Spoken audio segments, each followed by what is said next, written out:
subscribe my YouTube channel Sehaj Bol. Like, share and subscribe. जय जय रघुवीर समर्थ. अंगावर शहारे आणणारा एक चमत्कार समर्थ रामदास स्वामींनी करून दाखवला, ज्याचे नाव आहे भोळा रामचा खलबत्ता. समर्थांच्या शिष्य समुदायामध्ये औरंगाबादकडील एक शिष्य होता. तो अतिशय भोळसट होता, म्हणून समर्थांनी त्याचे नाव भोळा राम असे ठेवले होते. समर्थांनी केव्हाही विडा कुठून मागावयाचा तो भोळा रामपाशीच. भोळा रामची निस्सीम भक्ती पाहून समर्थ त्याच्यावर नेहमी प्रसन्न असत. विडा मागायचा तो त्याच्या जवळच मागत. ही गोष्ट शिष्य मंडळींना पाहावेना. ते भोळा रामचा हेवा करू लागले. त्यांनी एके दिवशी भोळा रामची नाचक्की व्हावी म्हणून भोळा राम ज्या खलबत्त्यामधून विडा कुटून देत असे तो खलबत्ताच दडवून ठेवला. नित्याप्रमाणे विडा कुटण्याच्या वेळी भोळाराम पाहतो तर काय, खलबत्ता नाही. बिचाऱ्याने खूप शोधला, पण कोठेच सापडेना. समर्थांनी 2-4 वेळा हाका मारून विड्याची निकड लावली. तेव्हा भोळारामने तयार केलेला विडा कापडात बांधून आपल्या तोंडात घालून दातांनी चावला आणि बारीक झाल्यावर हातावर घेऊन समर्थांना नेऊन दिला.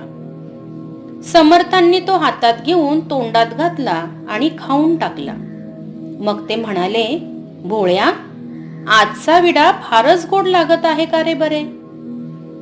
भोळाराम म्हणाला, आजचा खलबत्ता नवा आहे. समर्थांनी आज्ञा केली तर मग रोज ह्याच खलबत्त्यातील विडा आणून देत जा.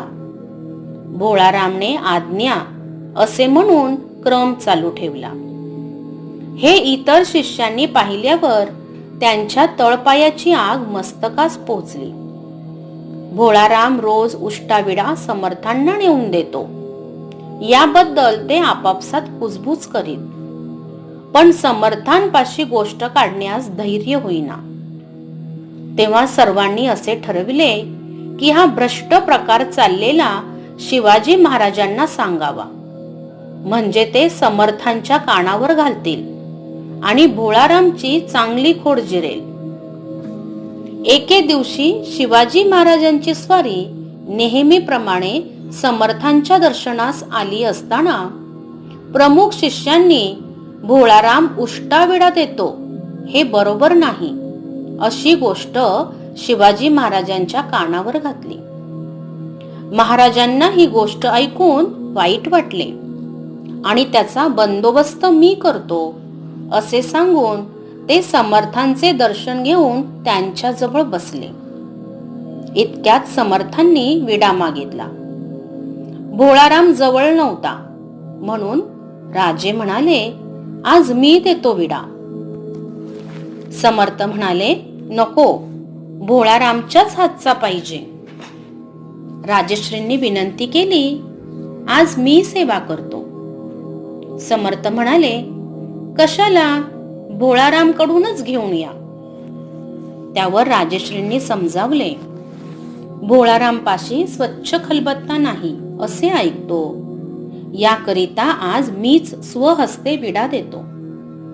तेव्हा समर्थ म्हणाले, नको, भोळाराम कडून विडा आणा आणि येताना खलबत्ताही घेऊन या. आज्ञा म्हणून राजश्री भोळारामकडे गेले आणि समर्थांना विडा द्यावा, पण तो आज खलबत्त्यासह द्यावा अशी आज्ञा झाली आहे म्हणून सांगितले. हे ऐकून भोळारामने लागलीच रोजच्या प्रमाणे आपल्या तोंडात विडा चावला आणि महाराजांकडे दिला. मग एका हातात सुरी घेऊन दुसऱ्या हाताने आपली शेंडी धरली आणि आपले मस्तक कापून ते शिवाजी महाराजांच्याच हवाली केले. हा प्रकार पाहून महाराज तर अगदी घाबरून गेले. तथापि समर्थांवर भरोसा ठेवून कापत कापत ते शिर आणून समर्थांच्या पुढे धरले. समर्थांनी ते शिर पाहिले. मग राजश्रींनी जो विडा आणला होता तो समर्थांनी परमप्रीतीने भक्षण केला आणि महाराजांना विचारले, का शिवबा, अशा खलबत्त्यातील विडा खावा किंवा न खावा? राजश्री म्हणाले, मी सर्वस्वी अपराधी आहे.